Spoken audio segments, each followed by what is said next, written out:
Assalamualaikum warahmatullahi wabarakatuh. Salam sejahtera bagi kita semua. Om Swastiastu, Namo Buddhaya, salam kebajikan. Selamat malam teman-teman warga Maju. Sekarang bukan Maju ya berarti, tapi 607. Dimanapun kalian berada, semoga kalian sehat dan baik-baik aja. Nah, jadi pada malam kali ini kita akan belajar bareng terkait akuntansi keuangan lanjutan, yaitu TM9, dan aku nanti akan nyinggung TM10. Karena dua TM ini jadi satu pembahasan yang sama gitu. Jadi sama-sama TM yang ngebahas terkait akuntansi kantor pusat dan kantor cabang. Jadi nanti kita ngebahasnya dua TM ini, yaitu TM9 dan TM10. Oh ya, untuk Excel ini nanti kalau teman-teman mau nanti bisa PC ya. Jadi aku nggak share di grup. Jadi buat teman-teman yang di sini juga nggak perlu bilang-bilang kalau aku buat kayak ginian. Cukup kalian aja nanti kalau kalian pengen atau mau Excel ini itu bisa PC langsung. Jadi ingat ya teman-teman, ini aku disclaimer dulu kalau Excel itu cuma tools, isinya itu cuma materi sama latihan soal. Jadi bukan terkait cicit ataupun apa yang bisa ngebantu langsung jawaban akhir gitu, enggak. Tapi ini cuma materi sama latihan soal yang mana udah aku tata serapi mungkin, yang mana referensiku dari Yasin Edu. Oke, itu pembukaan dari AKL. Kita mulai dari TM 9D materi kali ini. Nah, jadi di sini kita ngebahas terkait akuntansi kantor pusat dan kantor cabang. Yang mana ini beda sama konsolidasi yang kita bahas kemarin ya teman-teman. Kalau ini tuh kita ngebahas PT-nya sama-sama satu PT, sama-sama satu perusahaan.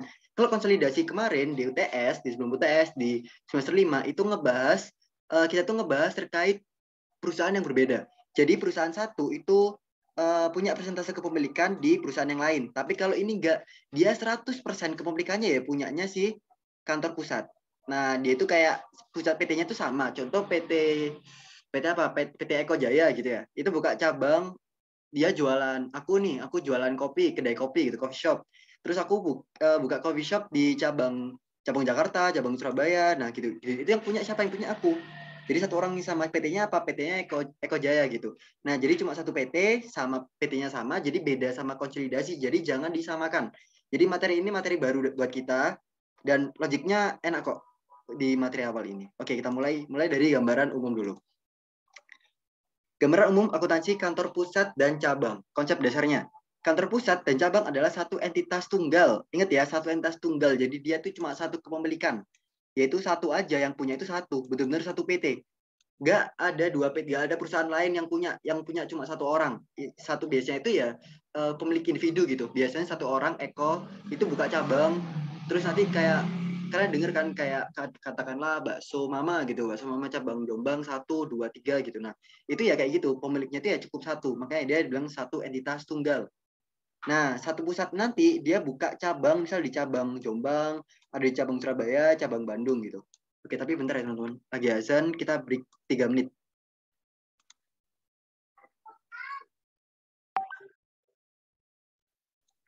Oke, jadi kita balik lagi. Kali ini kita akan lanjutin terkait konsep dasarnya tadi. Tadi kan terkait kantor pusat dan kantor cabang adalah satu entitas tunggal. Yang mana tuh maksudnya apa? Maksudnya itu ya satu kepemilikan yang sama gitu. Satu entitas, cuma ada satu entitas doang. Siapa yang punya ya kantor pusat ini? Nah, dia buka cabang gitu. Itu intinya terkait konsep dasar terkait akuntansi kantor pusat dan kantor cabang. Jadi jangan disamain sama konsolidasi kemarin. Itu udah jelas beda ya, teman-teman. Kalau kemarin kan kita punya kepemilikan yang berbeda-beda. Jadi ada perusahaan yang lain gitu. Kalau ini enggak, ini satu perusahaan yang sama. Oke, aku ulangi beberapa kali karena banyak yang mengasumsikan kalau itu sama gitu. Nah, jadi ini emang berbeda antara konsolidasi sama akuntansi kantor pusat dan kantor cabang. Nah, terus yang kedua terkait perbedaan agen penjualan dengan kantor cabang. Jadi di sini nanti di bab ini kita akan ngebahas, kita akan kenal terkait akuntansi terkait agen penjualan dan akuntansi terkait kantor cabang. Itu adalah dua akuntansi yang berbeda. Nah, apa sih perbedaan antara agen sama kantor cabang? Kalau namanya agen itu bukan cabang dari pusat. Ingat ya, kalau agen itu cuma ngebantu doang. Ngebantu apa? Ngebantu kayak misal kan namanya tadi adalah PT Eko Jaya. Nah, ada agen di suatu di Beraan lah katakanlah. Nah, dia itu buka agen kayak mau memasarkan produkku gitu. Dia itu kayak agen memasarkan produkku, dia jualan tiket untuk ngebeli kopiku. Nah, tapi dia itu bukan cabangku, dia cuma ngebantu aku doang. Nah, karena dia ngebantu, nanti dia akan dapat dapat apa sih? Dia dapat komisi. Nah, komisinya dari mana? Misal kopiku tuh harganya cuma 10.000, tapi sama dia di brosurnya itu katakanlah 12.000. Nah, 2.000-nya itu diambil sama si agen itu gitu. Jadi kalau kalian nemu agen tiket gitu ya, atau misal tiket kereta api, tiket bis, itu kan biasanya ada agen-agennya tuh. Nah, dia tuh ngambil keuntungan dari situ. Harga awalnya dari base-nya langsung itu katakanlah 300 ribu.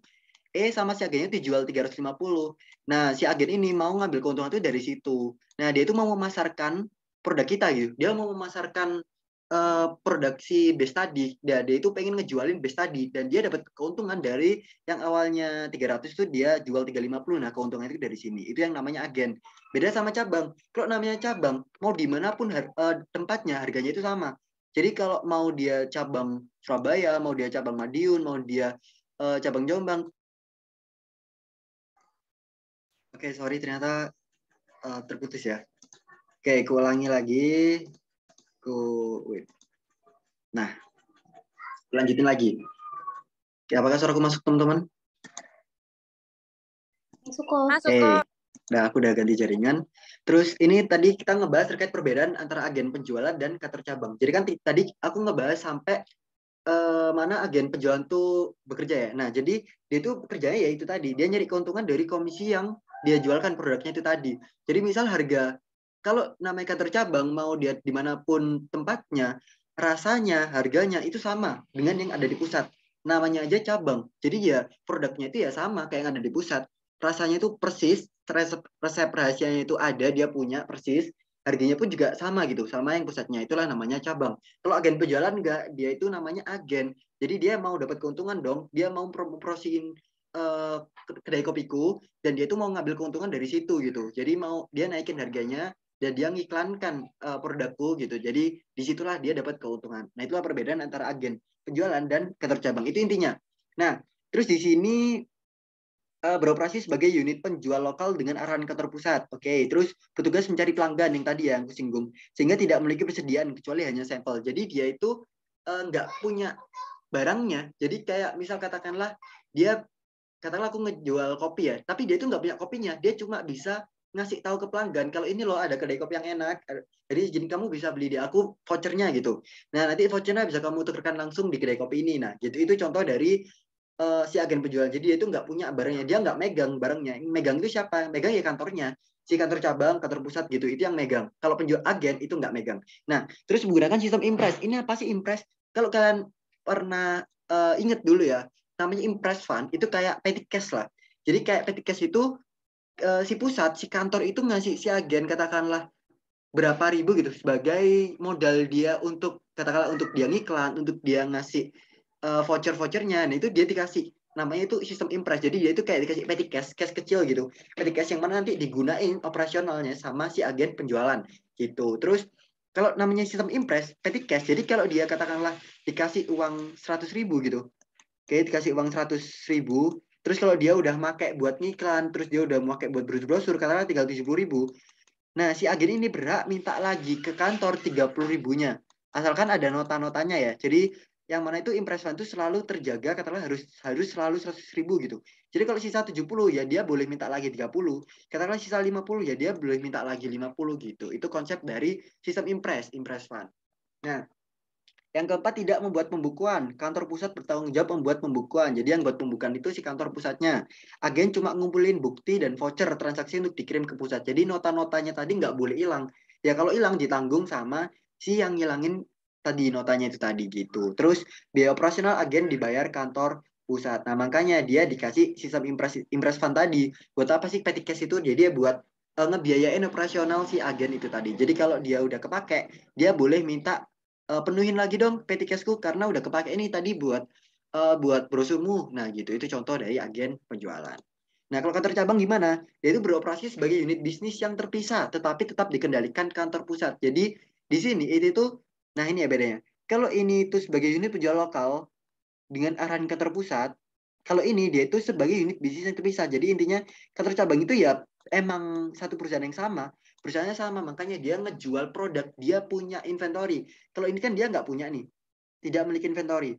Kalau ini dia punya. Nah, sehingga otonomi, kebijakan, prosedur kantor cabang ditentukan oleh kantor pusat yang dia itu langsung diwewenangi oleh kantor pusat. Jadi nanti ngejualnya kayak gini ya, pelayanannya itu kayak gini ya. nanti terus nge-hire karyawannya itu harus persis, cara ngelayani itu harus persis sama yang ada di pusat ya. Jadi kayak gini loh. Nah gitu, itu kalau di kantor cabang.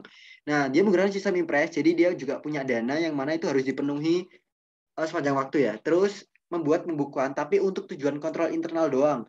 Ingat ya, ini konsepnya sama kayak konsolidasi. Jadi yang buat itu nanti bukan sama kayak konsolidasi, tapi mirip konsolidasi. Jadi miripnya gimana? Jadi nanti dia itu buat pembukuan, cabang 1, cabang 2, cabang 3 gitu itu buat pembukuan. Tapi nanti arahnya kemana? Arahnya ke pusat. Dia buat pembukuan 1, 2, 3 ini buat pembukuan ya. Nanti di total semuanya, di totalnya di kantor pusat. Nah, nanti pusat ngetotalin semua total cabang-cabangnya. Nanti pembukaannya berapa sih keuntungan atau kerugian dari cabang-cabangku gitu. Nah, terus yang kelima, manajer cabang diberi kewenangan untuk mengelola kantor cabangnya. Nah, jadi manajer yang ada di situ namanya itu kan kepala cabang. Jadi kepala cabang itu boleh punya wewenang untuk mengelola kantor cabangnya itu sendiri. Jadi mulai dari kebersihan kantornya itu ya wewenang si kepala kantor cabang gitu. Terus kas dan barang dagangan disediakan kantor pusat, tetapi boleh beli dari pihak lain. Jadi misal inventory terus atau apa itu boleh loh kita beli dari pihak lain gitu. Tapi ingat resepnya harus sama. Jadi nggak boleh ada yang beda sedikit pun sama yang ada di kantor pusat. Katakanlah ngejual kopi, kopinya itu harus kualitasnya harus sama, biji kopinya itu katakanlah robusta atau arabica itu harus persis gitu, nggak boleh ada yang beda. Nah, biar apa cita rasanya itu biar sama, emang nggak ada yang beda loh sama yang pusat gitu, itu rasanya. Nah, itu perbedaan agen penjualan sama kantor cabang. Oke, sebelum kita masuk ke akuntansinya, ada yang mau tanya teman-teman? Kita masih bahas konsep dasar. Kalau aman, kita lanjut ke akuntansi agen penjualan. Ya, jadi kan kita ngebahas tadi kan ada perbedaan nih antara agen penjualan sama namanya kantor cabang. Nah, gimana sih akuntansi agen penjualan? Nah, kita mulai sekarang. Konsep dasarnya, yang mencatat jurnal dan pembukuan adalah kantor pusat. Yang tadi kita bahas disinggung di sini ya. Jadi yang membuat pembukuan itu adalah si kantor pusatnya. Nah, jadi yang dia itu agen itu cuma mengumpulkan bukti dan vouchernya aja. Terus di sini yang kedua, agen penjualan hanya punya kewajiban untuk mengumpulkan bukti atau voucher transaksi dan mengirimnya ke kantor pusat. Nah, yang ketiga, bukti atau voucher transaksi ini digunakan sebagai dasar penjurnalan. Oke, kita mulai yang pertama. Pusat mengirimkan dana kerja ke agen. Ini yang kita bahas tadi namanya impress fund. Jadi kayak petty cash-nya gitu lah. Nah, pusat, kantorku itu ngirim dana ke agen. Katakanlah di sini ada agen siapa nih? Agen A-nya. Oke, ku kirim ke agen A-nya, ku kasih 1 juta gitu. Itu buat persiapan kamu nanti, persiapan operasionalmu kayak beli brosurnya lah atau beli ngiklanin produkku lah atau apa. Pokok aku isi 1 juta. Nah, sehingga pusat kan ini yang buat akuntansi ini kan kantor pusat nih. Makanya di sini tuh meskipun ada penambahan 1 juta di agen, tapi ingat yang buat pembukuan itu adalah kantor pusat. Maka cashnya ada di mana? Cashnya ada di kredit. Kita ngeluarin cash. Kantor pusatnya ngeluarin cash. Jadi di sini logiknya ini kita sebagai kantor pusat, bukan agen ya teman-teman. Jadi meskipun ini adalah jurnal-jurnalnya agen, tapi ini adalah karena ini yang buat adalah kantor pusat, maka kepakainya jurnal-jurnal adalah jurnal-jurnal dari kantor pusat. Makanya cashnya itu bukan di debit, tapi di kredit. Karena pusat itu ngeluarin uang, ngisi uangnya si agen gitu. Dan meskipun si agen ketambahan uangnya, dia nggak buat akuntansi, yang buat siapa? Kantornya. Nah, makanya di sini adalah working fund agensi A, ini agen ya, pada cash. Nah, sehingga yang ngasih cashnya itu adalah si kantor pusat. Berapa? 1 juta. Ini kayak petty cash-nya gitu lah. Oke, ini kayak petty cash-nya. Terus agen mengajukan pengisian ulang dana kerja apabila sudah menipis atau sudah di akhir periode dengan mengirimkan bukti pertanggungjawaban ke kantor pusat. Nah, jadi si ini tuh agen itu kayak sisanya berapa sih? Sisa 750 katakanlah. Sisa 750.000. Nah, si agen itu minta lagi. Ini aku udah kepake nih, udah kepake buat kemarin meromosiin kopimu. Ini ada nota-notanya loh. Nah, itu berapa? Sisanya sisa 750. Minta isi ulang ya. Nah, itu agen bilang gitu, call ke kantor pusatnya. Nah, si aku nanggepi, oke, aku isi ulang. Nah, sehingga ada apa? Aku nambahi lagi cash. Cashnya berapa? 250. Aku nambahi lagi, tapi debitnya bukan working fund. Nah, terus apa dong? Nah, ini cuma hanya di awal doang ya, teman-teman. Ini cuma paling awal. Nah, kalau ada kepake, udah pakai operasional, kan udah jadi operasional tuh. Namanya dalam operasional, kalau dia udah pakai, itu akan menjadi beban. Atau namanya jadi expand. Nah, makanya dia di jurnal debitnya adalah expand agensi A pada cash. Gitu. Berapa? 250. Jadi, working fund itu cuma ada di awal banget. Ketika aku nemuin agen A-nya, pertama kali aku kenal A-nya, terus aku kontak-kontakan samanya, terus mau nggak jadi agenku mau. Nah, pertama kali ngirim itu baru jadi working fund. Tapi pas itu udah jadi expand, dia udah jadiin itu biaya operasionalnya, maka itu udah jadi beban. Namanya jadilah expand. Nah, perbedaan di awal sama kalau dia ngisi ulang. Gitu. Ini kayak ngisi ulang petty cash-nya. Nah, karena dia pakai sistem Impress. Oke, yang ketiga, pusat mengirimkan aset non-cash untuk digunakan agen sebagai sampel.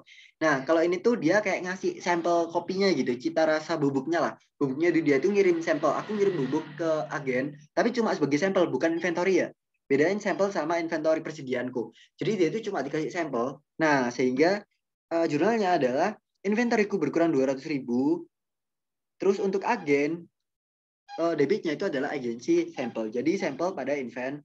Kan ini bukan cash ya, makanya kreditnya itu bukan cash. Tapi kita bahas inventory. Asetku berkurang. Berkurang karena dikirim ke agen. Gitu. Nah, aset yang berkurang itu apa? Nah, aset yang berkurang itu adalah inventory. Sehingga agensi sampel pada inventory. Yang keempat, pusat menyetujui pesanan yang diajukan agen dan mengirim barang ke pelanggan.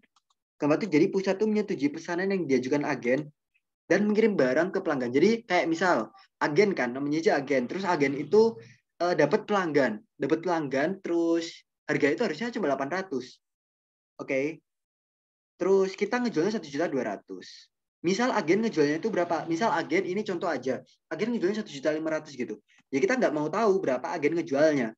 Pokok kita bilang ke agen kalau kita tuh ngejualnya 1.200.000 gitu.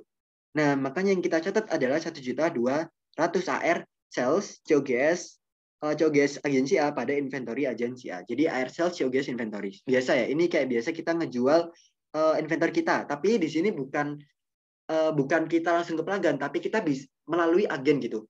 Nah, tapi yang ngirim barang kan kita, yang punya inventory kan kita, yang megang barangnya, yang megang kopi tadi kan kita. Nah, berarti yang ngirim siapa ya? Yang ngirim itu adalah kita.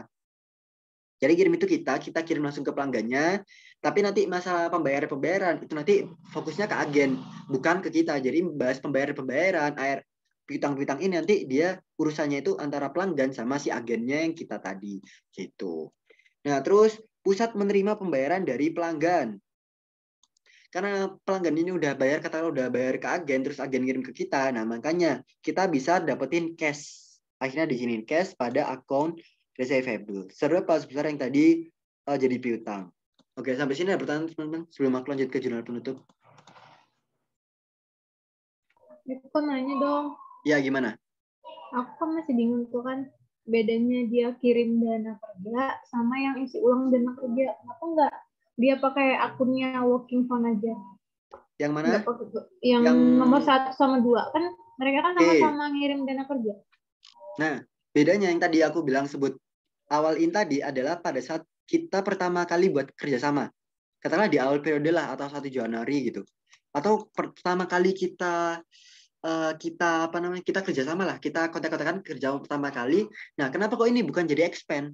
Ingat expand itu terjadi ketika suatu yang kita gunakan itu udah dipakai atau udah jadi suatu yang udah pernah kepakai gitu. Nah, ini kan belum pernah kepakai sama sekali. Pertama kali kita kerjasama antara agen sama si kantor pusat kan kita belum ada operasional apa-apa. Ini cuma ngisi kas. Nah, tapi pas kita udah make barangnya, udah kepakai 250, udah kepakai terus mau minta ngisi ulang. Nah, karena dia udah kepakai buat advertising, buat ngiklan, buat brosur. Nah, karena ada kata-kata kepakai itu tadi, udah kepakai, udah jadi beban, udah kepakai operasional lah. Nah, karena udah kepakai ini tadi, makanya dia jadi expand, bukan working fund. Jadi working fund itu bukan beban ya, karena itu kan kerjasama di awal. Karena baru pertama kali kerjasama, makanya dia bukan pakai expand. Nah, kan kita baru kerjasama, baru ngasih uang, belum buat apa-apa gitu. Karena belum buat apa-apa, makanya dia bukan expand. Itu perbedaan antara working fund dan expand. Aman nggak? Aman kok. Terus mau nanya lagi. Aku kan kemarin tuh nyatet yang nomor 3 itu aku nyatetnya agensi sampel pada cash ya. Karena ini kita ngebahas aset non kas, kalau kita ngirimkan, yang kita kirimkan bukan kas. Kita ngirimnya itu bukan kita nggak ngasih cash gitu. Jadi nggak bisa kita kreditin cash karena cash kita nggak berkurang. Yang berkurang apa? Inventory kita yang di gudang itu yang berkurang. Yang kita kirimkan inventorinya, bukan cashnya. Nah, berarti yang dikreditin adalah inventorinya, bukan cashnya. PPT-nya salah nih. Oke, Oke, berarti oke, aman ya. makasih. Oke. Terus Jadi yang kalau misalnya Hah? kalau kita ngirim equipment, berarti equipment tadi Equipment yang yang membawa dikreditin. Benar. equipmentnya di kredit. Agensi sampelnya tetap debit. Nah, tapi jarang kalau kita bahas agen, itu kita jarang banget ngebahas terkait agen. Bahkan nggak pernah keluar aset tetap deh di agensi ini. Hmm, Kalau di kantor cabang, ini nanti baru. Kita akan ngebahas terkait aset tetap. Tapi kalau bahas agen, itu nggak akan ada terkait aset tetapnya. Kenapa? Karena misal ruko-ruko untuk agen, misal tiket, agen tiket, rukonya itu siapa yang bayar? Bukan kantor, tapi ya orang yang jadi agen itu tadi gitu. Jadi yang punya ruko siapa? Yang punya agennya tadi. Agen lah yang ngurusi aset tetapnya. Jadi kantor pusat nggak mau tahu ngebahas itu. Dia cuma fokus ke inventorinya dia cuma fokus ke persediaan yang dia mau jualin ke pelanggan melalui agen gitu. oke kok. Makasih. Oke. Kita lanjut lagi ke ada nggak teman-teman? Kalau nggak kita lanjut ke jurnal penutup. Nah, dan kita udah selesai nih, udah pusat menerima pembayaran dari pelanggan. Karena udah dari agen kan, maka udah dapat cash-nya nih. Terus langkah selanjutnya kita akan menutup jurnal pendapatan dan bebannya. Nah, beban, bentar kita lihat dulu. Nah, di sini kan kita tadi udah dapetin penjualan dari agen. Melalui agen tadi kita dapat berapa? Kita dapat 1.200.000. Oke, kita dapat 1.200.000, kita tutup sehingga sales agensi A ini nanti kita akan masukin ke dalam income kita. Kan masih namanya masih ada kata-kata agensi gitu. Nah, jadi sales agensi A ini kita tutup aja. 1.200 ini kita tutup. Jadi apa? Jadi income agensi A. Jadi ini pendapatan dari agensi A. Ini baru kita udah merealize-kan karena udah masuk ke jurnal penutup. Makanya udah jadi realize dari income kita gitu. Ya ini sebenarnya udah realize sih, tapi kayak benar-benar memastikan kalau ini udah masuk pembuahan kita gitu. Kalau ini udah masuk ke income kita gitu. Nah, karena udah masuk, makanya kita catat sebagai income agensi A.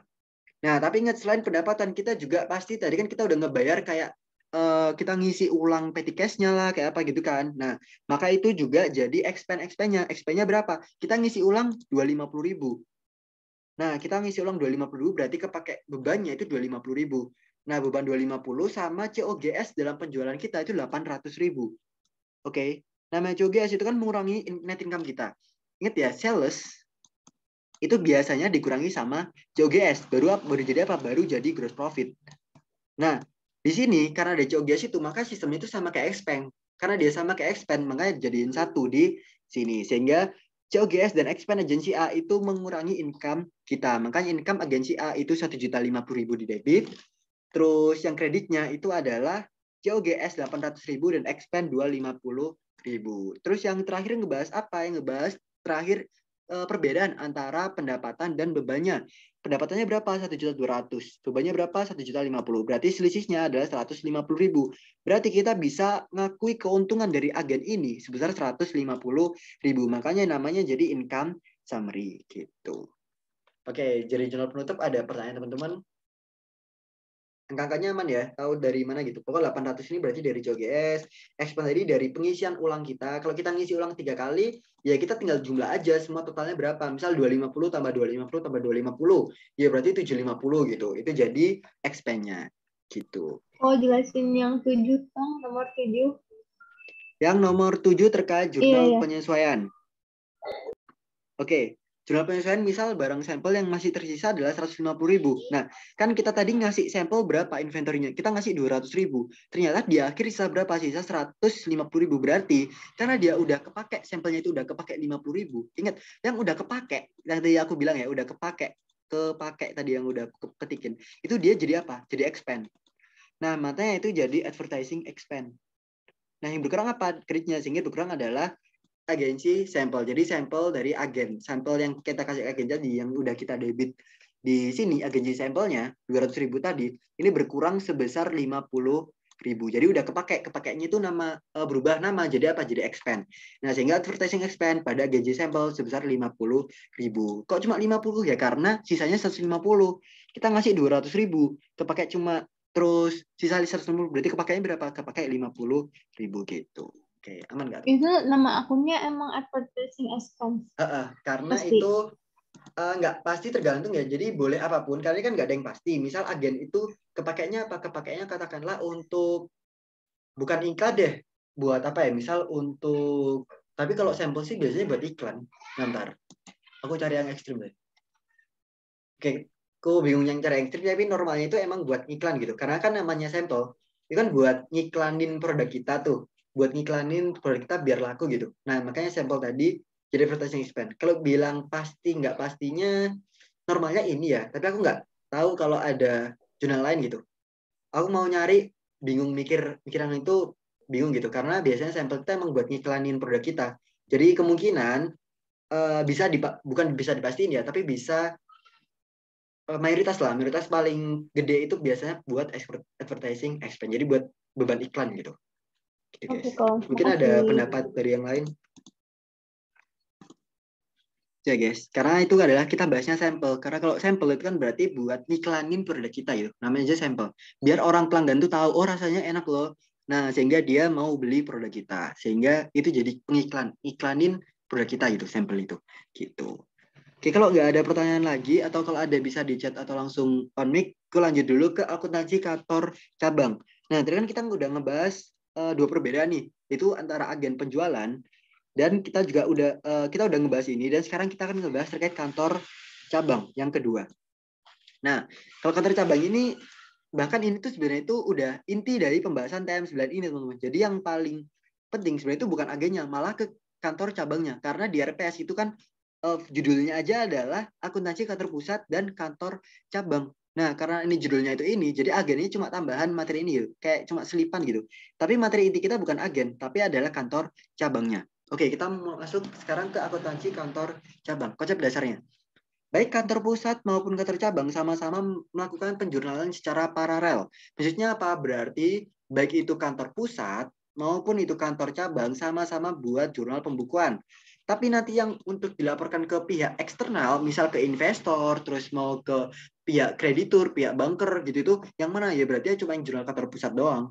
Maksudnya itu bukan kantor pusat doang. Ini cuma buat kontrol internal doang. Yang mana ini cuma buat apa? Buat nanti dimasukin ke kantor pusat, terus baru jadi laporan keuangan utuhnya PT Eko Jaya yang tadi jadi buka coffee shop gitu. Gitu. Jadi laporan keuangan itu tetap laporan keuangan utama itu tetap jurnalnya pembukuannya si kantor pusat. Kantor cabang itu cuma buat kontrol internal ya. Kata bahasa gampangnya itu gitu kan. Kontrol internal untuk apa sih? Untuk dijumlahin nanti pada akhirnya itu dimasukin lah si jurnal kantor cabang nanti dimasukin ke pembukuannya si kantor pusat gitu. Oke, sekarang kita lanjut dulu. Terdapat akun resiprokal, yaitu kantor cabang punya akun namanya home office.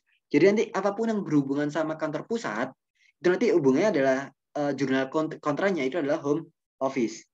Nah, tapi kalau kantor pusat nanti juga punya akun kontra, apa namanya? Yaitu branch. Jadi cabang.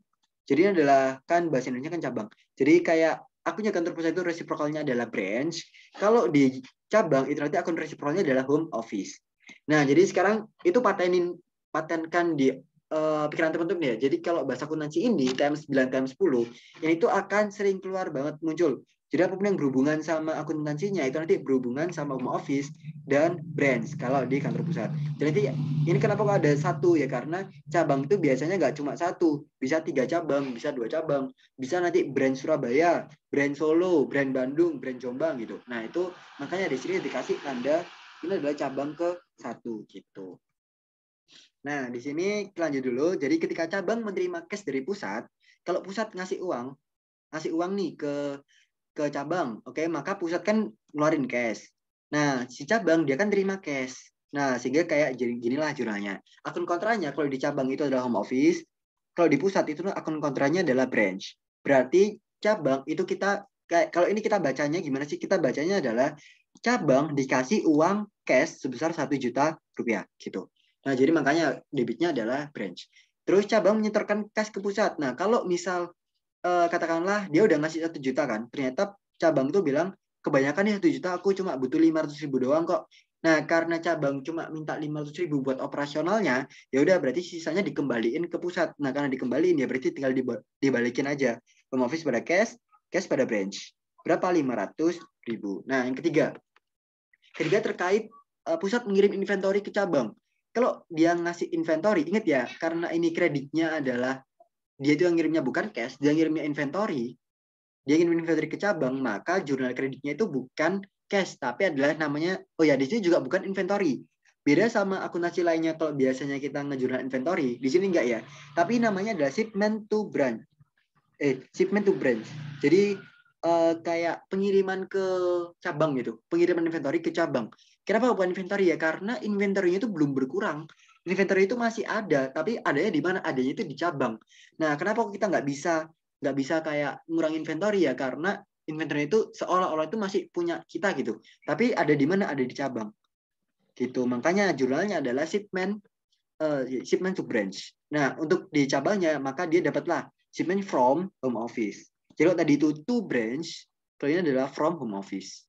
Gitu. Oke, sampai sini ada pertanyaan teman-teman. Dan akun kontra itu pasti home office ya. Home office ini pasti branch. Karena ini udah kayak, makanya ini udah kita patenkan bersama kalau ada hubungan antara cabang dan pusat itu berarti hubungannya sama branch dan home office gitu. Oke, ada pertanyaan teman-teman? Mau nambahin aja. Gimana? Jadi konsep reciprocal home office sama branch itu asalnya kan itu dari tulisannya tuh kan representasi kepemilikan. Jadi misalnya nomor 1 cabang menerima cash dari pusat. Pusat itu dia mengirim cash, ya berarti cashnya dia berkurang. Nah branch itu dianggap sebagai investasi non current, ya kan? Gitu. Nah kemudian home office di kantor cabang itu dianggapnya sebagai pemilik. Dan itu posisinya di ekuitas. Jadi makanya apapun hubungan antara kantor cabang dan pusat itu sebenarnya sama kayak misalnya cash home office. Home office itu dianggap sebagai pemilik. Pemiliknya itu siapa? Ya pusat. Itu. Jadi apapun kaitannya makanya kenapanya kontranya adalah home office di kantor cabang dan branch di kantor pusat, yaitu hubungannya adalah hubungan investasi. Gitu. Mantap. Jadi home office itu dianggap sebagai ekuitasnya, pemiliknya ibarat beli saham lah gitu. Ibarat kantor cabang itu jual saham, ya kan? Sahamnya itu berupa home office dan dia dapat cash, contohnya gitu. Dan di kantor pusat dia itu bayar cash. Nah, cashnya misalnya dia beli saham, berarti misalnya berupa saham dan itu dianggap sebagai investasi. Jadi branch-nya itu investasi, gitu. Konsep lainnya. Mantap. Oke, jadi itu konsep dari Dwi ya, guys. Jadi kalau ini tuh konsepnya itu bener ya apa yang dikatakan Dwi, karena ini kan misal itu sebagai ekuitasnya atau sebagai yang apa itu namanya yang jadi diinvestasikan gitu. Kalau ini kan investornya gitu. Nah, makanya dia nyatetnya itu bridge itu kayak nama lain dari investment in gitu kan. Itu kalau kita ngebahas konsolidasi. Kalau di kantor pusat dan cabang kita nggak ngebahas investment in itu tadi, tapi kita ngebahasnya terkait branch. Nah, jadi konsepnya sama ya. Kalau ini sebagai investor, ini sebagai yang diinvestasikan. Apa namanya berarti? Apa berarti kalau nama kebalikan investor? Pokok dia yang diinvestasikan lah. Nah, itu berarti dia nyatanya cash pada nanti itu jadi kayak ekuitasnya Investi gitu. kok. Oh ya, investi. Nah, investinya ini tuh adalah investinya gitu. Oke, thank you Dwi. Oke, ntar kita kelas akal itu aku sama Dwi ya guys. Jadi kalau ada pertanyaan Sabi ke Dwi juga gitu. Oke, kita lanjut ke nomor 4. Tadi kan kita udah bahas inventory ke cabang. Sekarang kita bahas ke gimana kalau beban operasional cabang yang dibayar oleh cabang sendiri. Nah, jadi kalau beban operasionalnya si cabang, tadi itu misal beban kayak gaji karyawan, terus ada beban sewa, terus ada misalnya expense kayak beban-beban lainnya, terus dia itu bayar-bayar sendiri, ya berarti yang buat jurnalnya itu ya si cabang ini sendiri. Karena dia itu punya kepala cabangnya sendiri gitu. Nah, untuk si pusat gimana? Dia no entry. Nah, tapi kalau semisal beban operasional cabang itu dibayar oleh pusat, oke, kalau dia kan dibayar sendiri nih. Nah, kalau ini kan tadi dia dibayar sendiri. Nah, tapi kalau ini tuh dia dibayar oleh pusat, berarti jurnalnya itu kayak gini. Nah, yang abu-abu ini bukan jurnalnya ya, tapi ini cuma kayak behind the scene-nya gitu lah. Nah, behind the scene-nya itu ya kayak gini. Ada sebenarnya itu kayak misal prepaid insurance, advertising expense pada cash. Nah, ini kan yang bayar itu siapa? Yang bayar itu kan pusat. Oke. Karena yang bayar itu pusat, kan bayar pusat nih. Terus karena yang bayar pusat, ini aku nggak setuju advertising expense. Atau bisa sih, boleh. Tapi kalau kita di akuntansi itu malah kan ada pendekatan beban dan ada pendekatan aset. Kalau ini misal jadi pendekatan aset, ya sekalian ini jadi pendekatan aset juga. Berarti prepaid advertising gitu. So aku jadiin prepaid advertising deh, biar nggak bingung. Prepaid advertising. Nah, pada cash kan kita si kantor pusat ini kan ngebayar cashnya kan, ngebayar asuransi dan ngebayar iklannya. Oke, 900. Nah, ini behind the scene-nya. Nah, sehingga ketika itu udah jadi beban operasional, ingat, kalau dia udah kepake, udah jadi beban operasional, jadi apa? Jadi expense. Nah, maka ini kita akan ngejurnal terkait insurance expense, tax expense, advertising expense pada home office. Nah, karena ini tadi ini kan kita awalnya itu udah ngejurnal ini. Ini awalnya banget nih. Kita udah ngejurnal cash. Udah jadi prepaid. Ini kan prepaid. Ini prepaid, ini prepaid. Prepaid adalah beban dibayar di muka. Nah, karena dia dibayar di muka, terus ketika ada expense, ya kita tinggal ngakui expense itu tadi. Maka jurnalnya adalah branch pada prepaid insurance, tax payable, dan prepaid insurance, tax payable, dan ini bisa jadi prepaid advertising gitu. Jadi 150 dan 150 ya. Ini 400 ini total ya. Jadi nggak cuma untuk cabang doang, tapi bisa aja di cabang 2, cabang 3, dan kantor pusatnya juga. Nah, jadi untuk prepaid insurance-nya itu 100.000. Ini kan punya cabang. Terus misal di cabang 2 nanti 100.000 juga, cabang 3-nya nanti 50.000 dan pusatnya 150 gitu. Nah, maka totalnya itu segini. Nanti total. Ini maka ini nggak kepake di jurnal, tapi yang kepake itu cuma ini. Nah, itulah behind the scene-nya. Jadi kayak ini tuh di awalnya itu kita udah bayar prepaid, terus ketika ada expense ya udah kita tinggal nyatet kayak gini doang. Nah, sampai sini ada pertanyaan. Jadi ada branch pada prepaid insurance, tax payable, dan advertising expense. Gitu. Bentar. Nah, ini kan sebenarnya tuh kalau digabung-gabungkan kan jadi satu akun gitu. Jadi kayak insurance expense pada apa? Berarti kan dia pada prepaid advertising.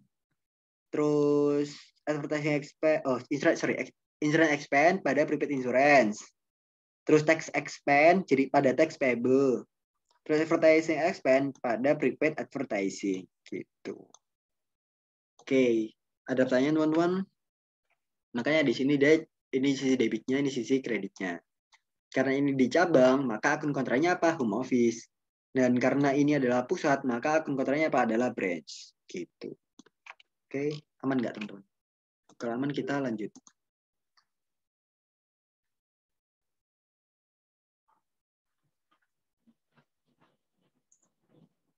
Oke, kita lanjut dulu ke cabang menjual inventory secara kredit. Nah, kalau cabang menjual inventorinya secara kredit, dia itu kan menjual secara kredit nih, berarti kan dia, ini kita pakai periodik ya teman-teman. Metodenya adalah metode periodik. Nah, sehingga nggak ada akun COGS inventory. Nah, maka cuma ada AR sales. Kan biasanya kan harus ada tambahan COGS inventory itu. Kalau mau pakai perpetual, ya bisa aja, boleh. Berarti harus nambahi COGS sama inventorinya. Kita harus tahu berapa COGS dari inventory itu. Gitu. Nah, sehingga ini AR sales.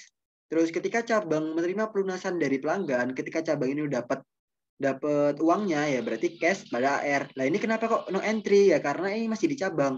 Nanti di akhir periode, di akhir pembukuan, baru cabang nanti ngirim cash-nya ke pusat. Nah, tapi kan di sini kan belum nih. Ini masih hubungannya sama si cabang.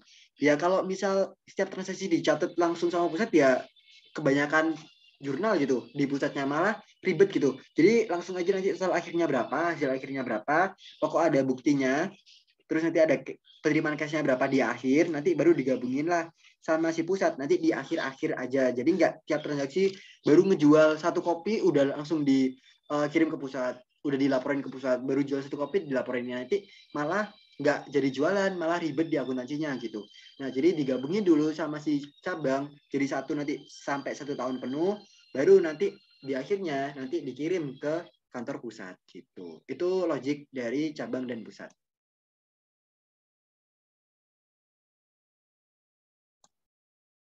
Oke. Terus nomor 8.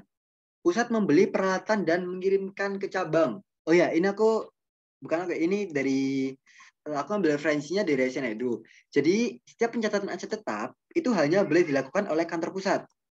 Nah, kantor cabang tidak punya hak untuk mencatat aset tetap. Nah, kantor cabang hanya mencatat depreciation expense atas aset tetap yang dipakai olehnya. Jadi ingat ya, bahas depreciation expense, bahas aset tetap, bahas plan aset, pokoknya kita bahas kayak equipment, building, atau aset tetap lainnya, baik itu land, itu si cabang itu nggak boleh, tidak punya hak untuk mencatat aset tetap. Tapi dia cuma boleh apa? Dia cuma boleh catat terkait depresiasi expense-nya doang. Gitu. Jadi kalau dia kayak terus dia karena dia yang tahu berapa terdepresiasinya ya dia yang boleh nyatet depresiasinya. Tapi ngebahas kalau dia misal ngebahas terkait aset tetapnya itu si cabang nggak boleh buat jurnalnya. Jadi dia no entry di sini. Nah, contoh pusat membeli peralatan dan memenuhinya ke cabang. Nah, ini kan dia berarti pusat membeli peralatan. Pembelian peralatan ini, meskipun dia dikirimnya untuk di cabang, meskipun yang pakai itu cabang, tapi cabang itu nggak punya hak untuk mencatat atau peralatan aset tetapnya itu tadi. Yang punya siapa yang punya hak? Yang punya hak adalah kantor pusatnya. Nah, kenapa kayak gitu? Takutnya kalau misal si cabang ini nanti dia nyatet equipment pada cash, katakanlah kayak gitu ya. Takutnya tuh nanti itu berarti equipmentnya si kantor pusat itu seolah-olah itu kecil. Karena misal equipment itu harusnya itu 1 miliar.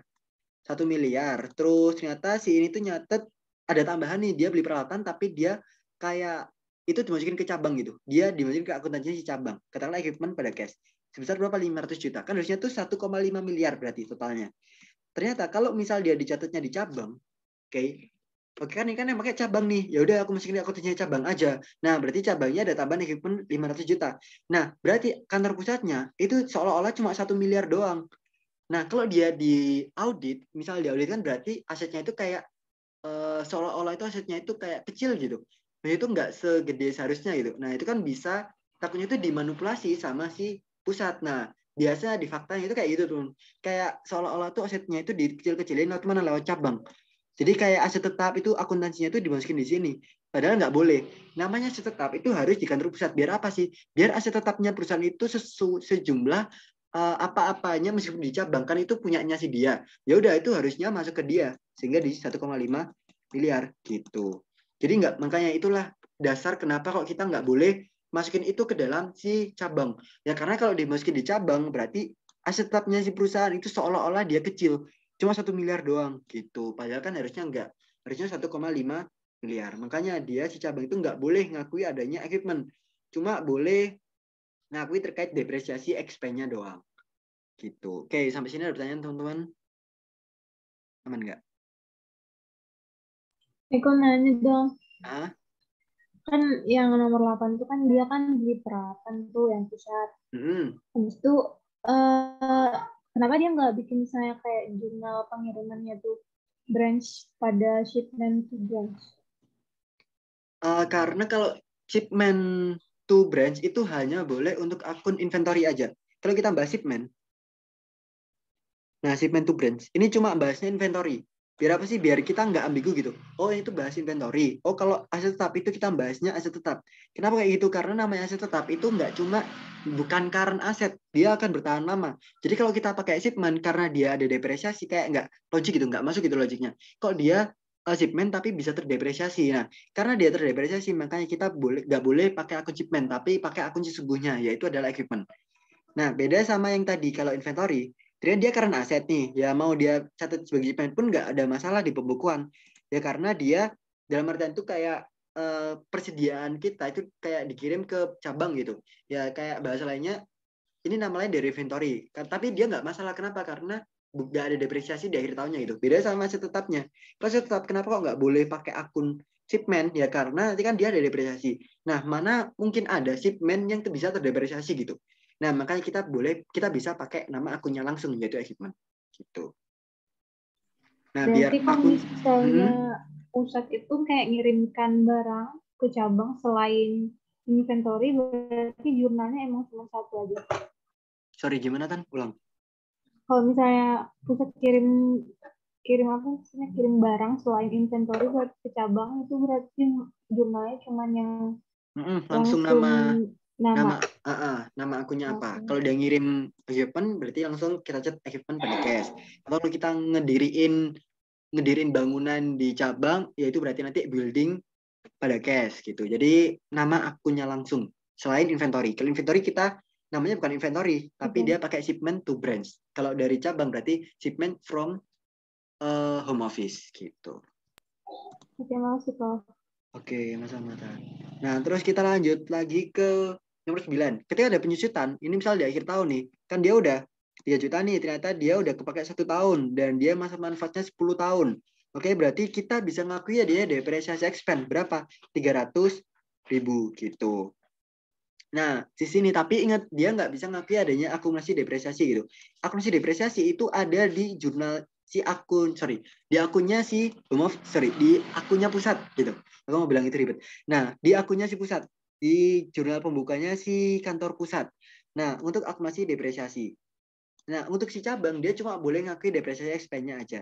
Nah, nama kontranya apa? Berarti home office. Untuk si pusat berarti nama kontranya adalah penyimbangnya adalah branch gitu. Sehingga jurnalnya kayak gini. Ketika ada depresiasi berarti debt expense pada home office dan di pusat berarti branch pada akumulasi depresiasi. Oke. Terus nomor 10, ketika cabang membeli aset tetap berupa tanah, cabang dia itu beli aset tetapnya. Ingat, dia nggak boleh ngakui adanya aset tetap. Lagi kan dia nggak boleh ngakui adanya itu ya aset tetap ya. Aset tetap cuma boleh dicatat sama si kantor pusat. Meskipun dia bayar uangnya pakai uangnya si cabang, kan uangnya cabang kan uangnya pusat juga. Jadi cashnya kantor cabang itu cashnya kantor pusat juga. Nah sehingga kalau ada pembelian tanah itu dia nyetetnya itu bukan land pada cash, tapi apa home office pada cash. Nah lainnya kemana kan dia beli tanah, terus tanahnya kemana? Tanahnya dicatat sama si kantor pusat. Nah sehingga jurnalnya itu kayak gini. Mau dia land, mau dia katakanlah equipment lah. Ketika dia beli equipment, dia berarti home office pada cash, nanti equipment pada branch 1 gitu. Kalau ada depresiasi gimana ya? Kalau ada depresiasi berarti nyatanya sama kayak ini. Berarti debt expand pada home office, terus ini branch pada akumulasi depresiasi equipment gitu. Kalau ini kan land kan nggak ada depresiasinya. Ya udah berarti dia nggak perlu nyatet terkait depresiasi gitu. Nah ini tuh kasusnya itu ketika cabang ngebeli pakai cash.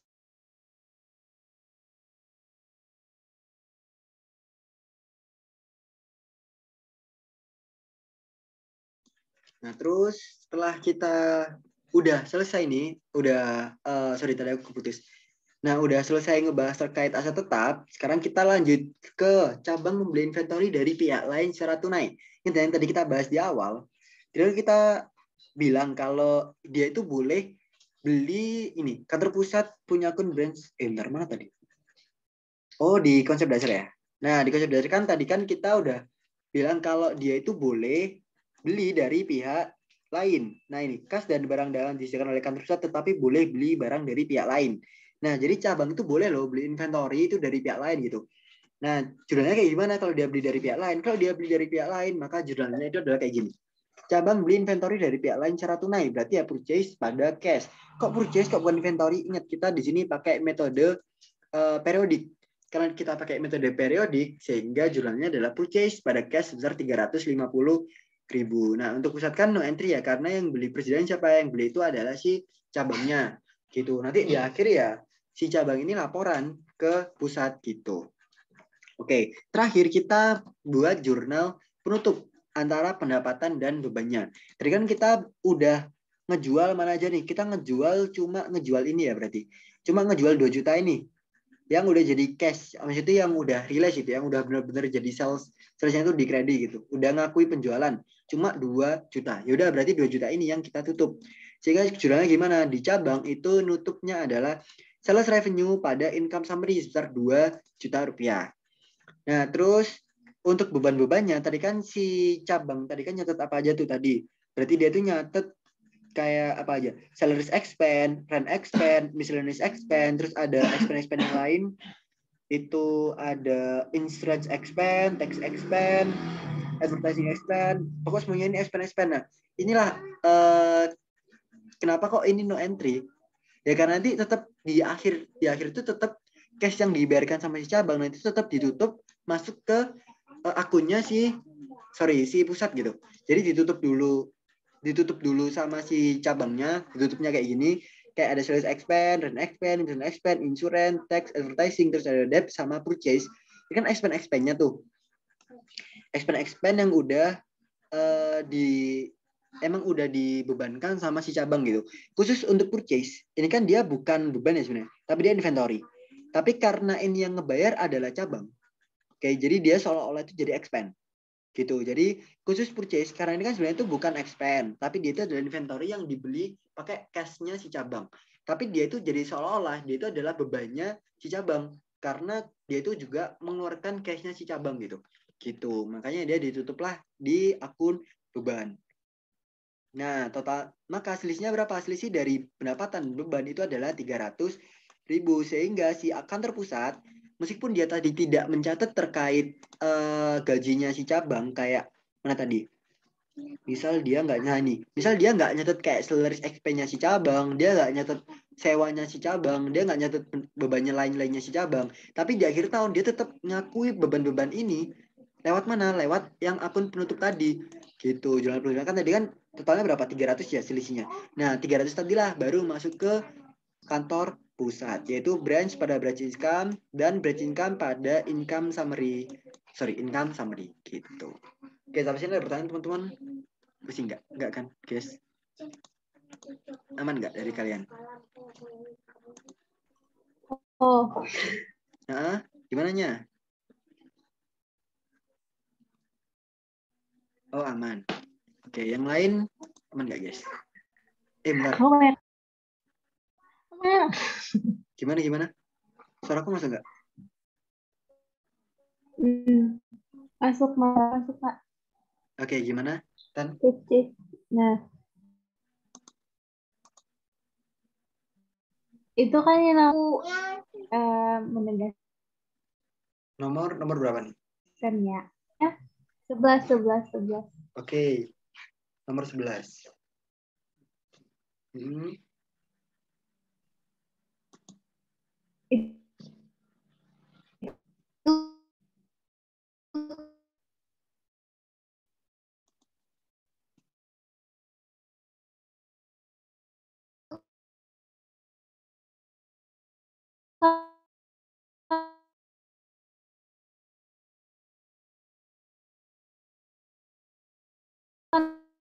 Terpusat